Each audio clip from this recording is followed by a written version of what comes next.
Regime unstable, CCP makes new moves, major incident may loom. China's real estate market in agony, homeowners lose 300,000 yuan overnight, experts comment shock.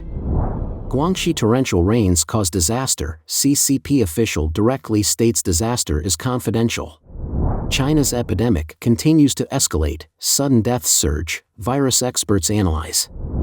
10 years into Xi's anti-corruption campaign, record-breaking bribery cases erupt again. Chow Fook Shenzhen jewelry factory halts operations.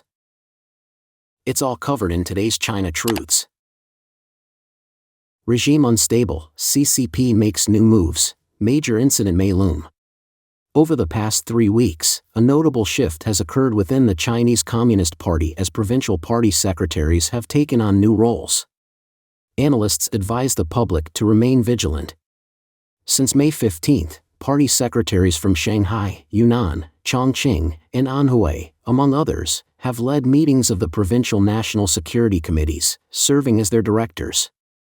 According to Jun, an official public WeChat account known for its analysis of information about the inner workings and policies of the CCP, these meetings at the provincial level are primarily aimed at bolstering political security and, secondarily, at improving risk detection and early warning systems. Han Jun, the party secretary and director of the National Security Committee of Anhui Province, emphasized that the security of the regime and the system is the utmost priority. He also noted that it is crucial to detect early signs of potential political issues, particularly major emergencies, and respond swiftly to mitigate any threats at their inception. Why are these national security meetings being held on such a broad scale now? Radio France Internationale reports that observers believe this timing is linked to the much-delayed third plenary session of the Central Committee, which is soon to convene.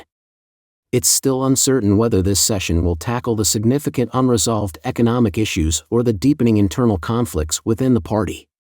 Since the 20th National Congress, the mysterious disappearances, demotions, and frequent reshuffling of top military and party officials suggest that power struggles within Xi Jinping's inner circle are worsening.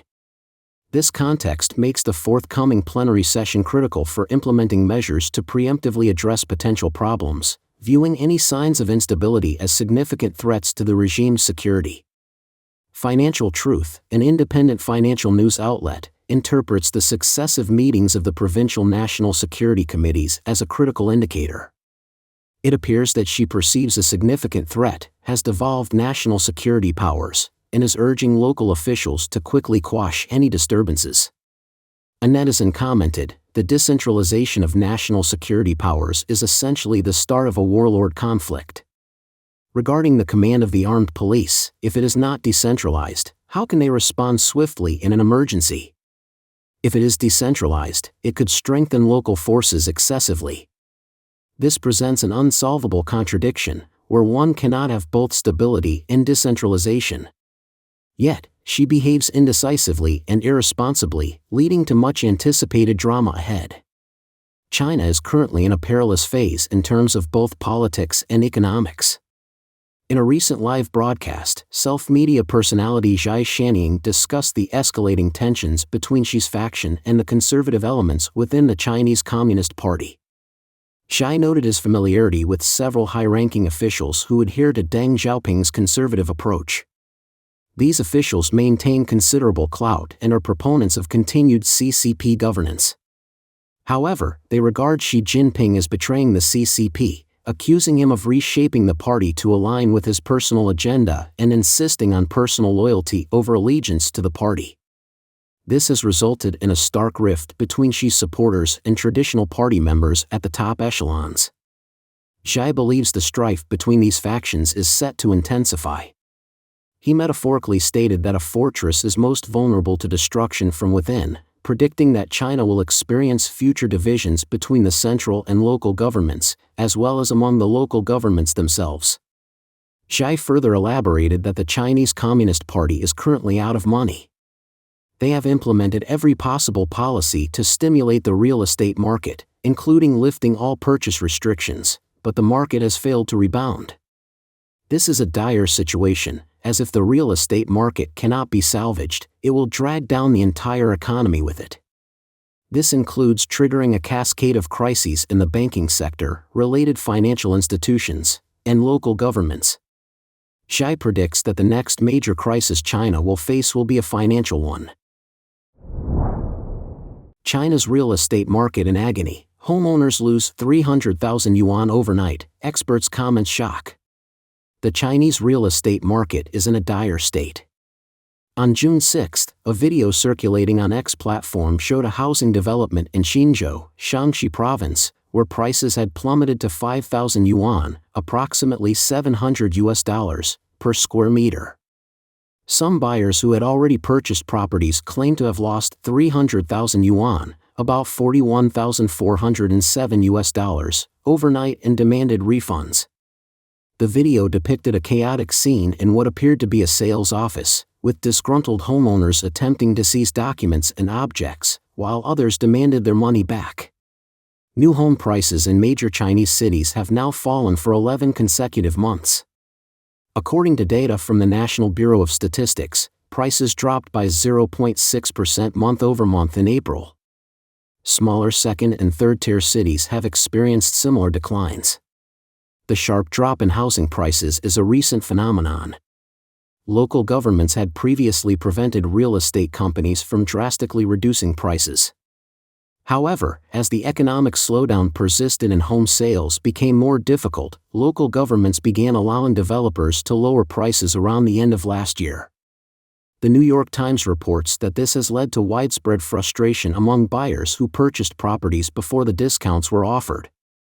In one instance, a resident of Xi'an named Lu Fei purchased a 4-bedroom apartment for approximately 3 million yuan, approximately $414,073 in January.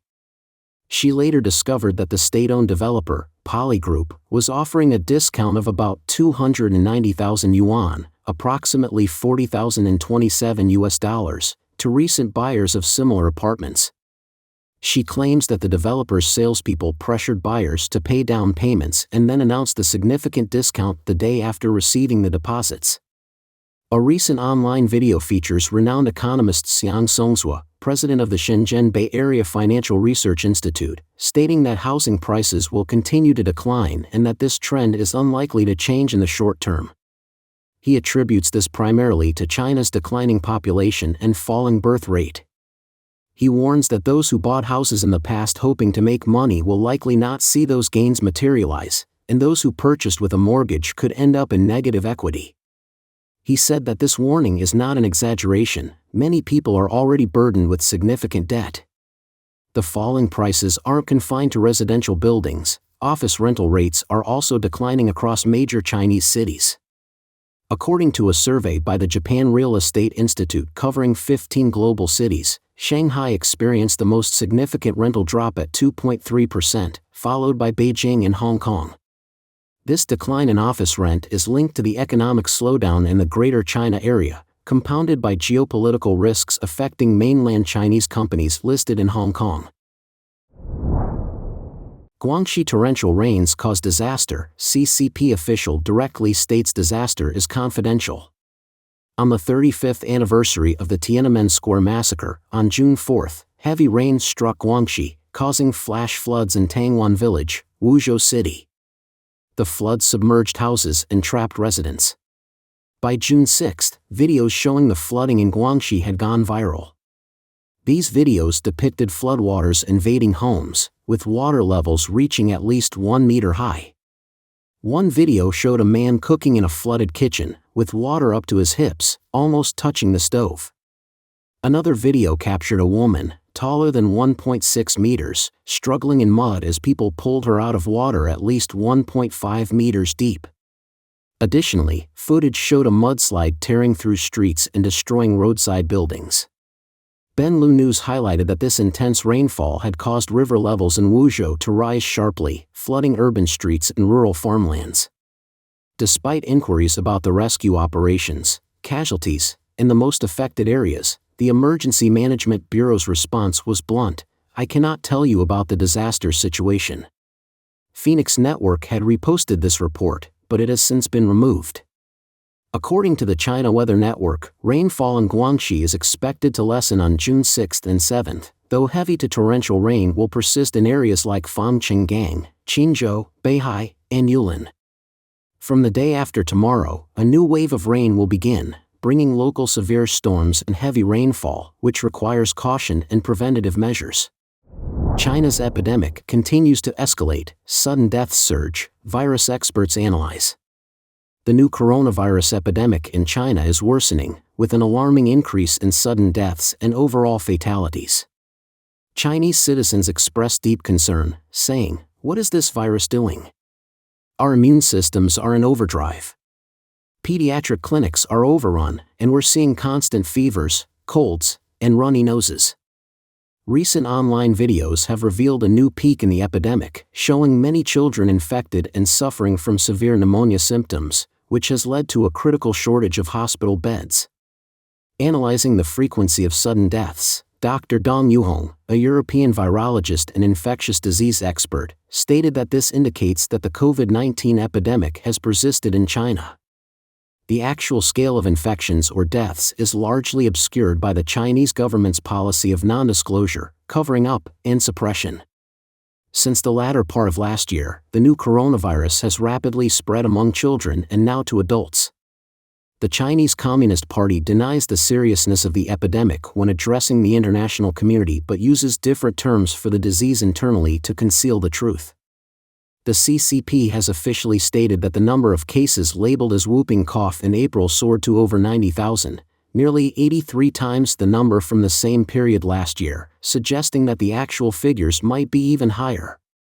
As the outbreak continues to expand, there has been a significant rise in deaths, marked by sudden and unexplained collapses among both the elderly and the young, especially noticeable since April.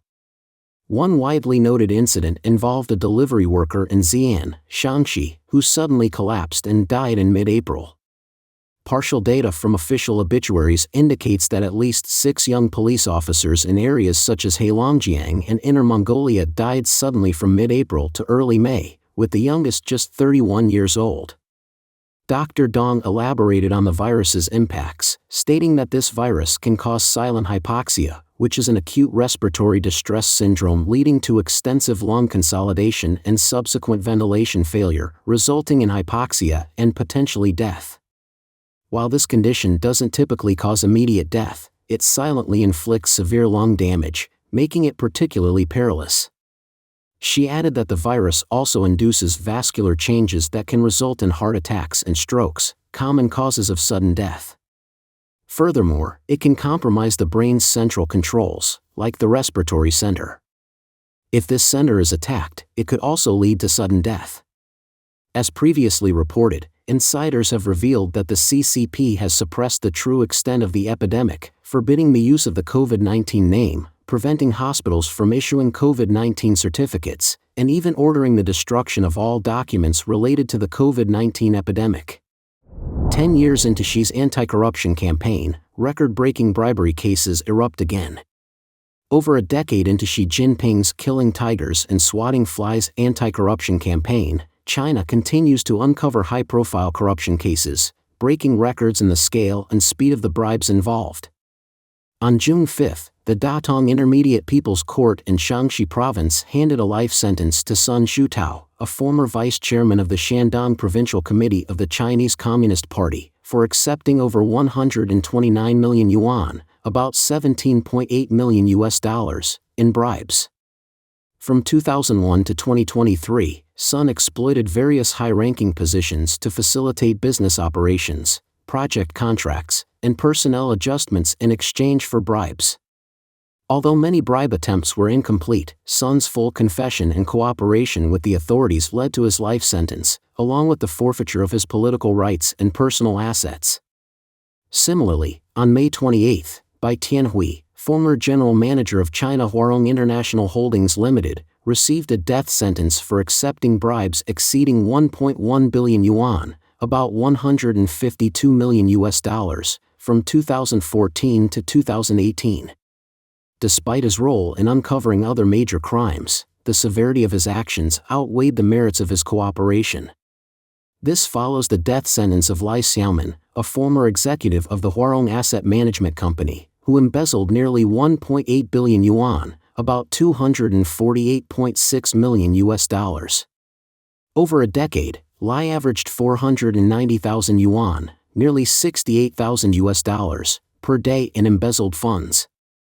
By setting a new record, embezzled over 1.1 billion yuan in just 4 years, averaging 380,000 yuan, about $52,475 per hour. Former Anhui prosecutor Shen Liangqing has critiqued the CCP's anti-corruption efforts as ineffective, likening them to swatting flies around a cesspool, observing that the more they swat, the more flies appear, because the CCP's authoritarian regime is the root of the corruption. A widely shared joke illustrates public sentiment. A teacher asked students about their impressions after visiting a prison. One student noted the similarity to pre-government Kuomintang prisons, not because of poor conditions, but because there are so many communists inside. This left the teacher stunned. Chow Fook Shenzhen jewelry factory halts operations. On June 5, a notice of suspension from work from Chow Fook Shenzhen jewelry factory, dated May 29, 2024, went viral online in mainland China. According to the notice, the company's shareholders decided to relocate the Beishan factory's manufacturing operations, including production lines, equipment, and raw materials, due to market changes and the need for business adjustments. The suspension of manufacturing began on June 1, 2024, with the duration and next steps contingent upon market conditions and the group's overall plan.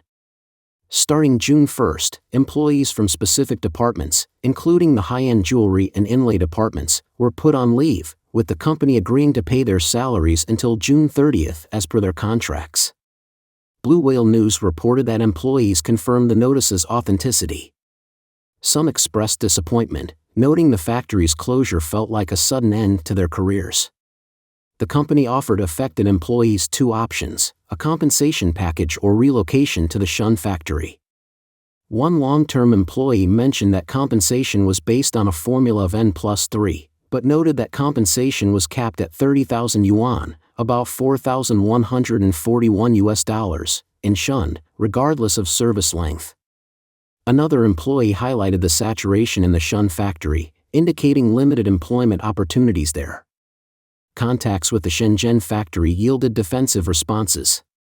Some laid-off workers speculated that high operating costs in Shenzhen and rising gold prices might have influenced the decision to close. China has been gripped by a gold rush in recent months, driving the price of pure gold jewelry at local stores to record highs.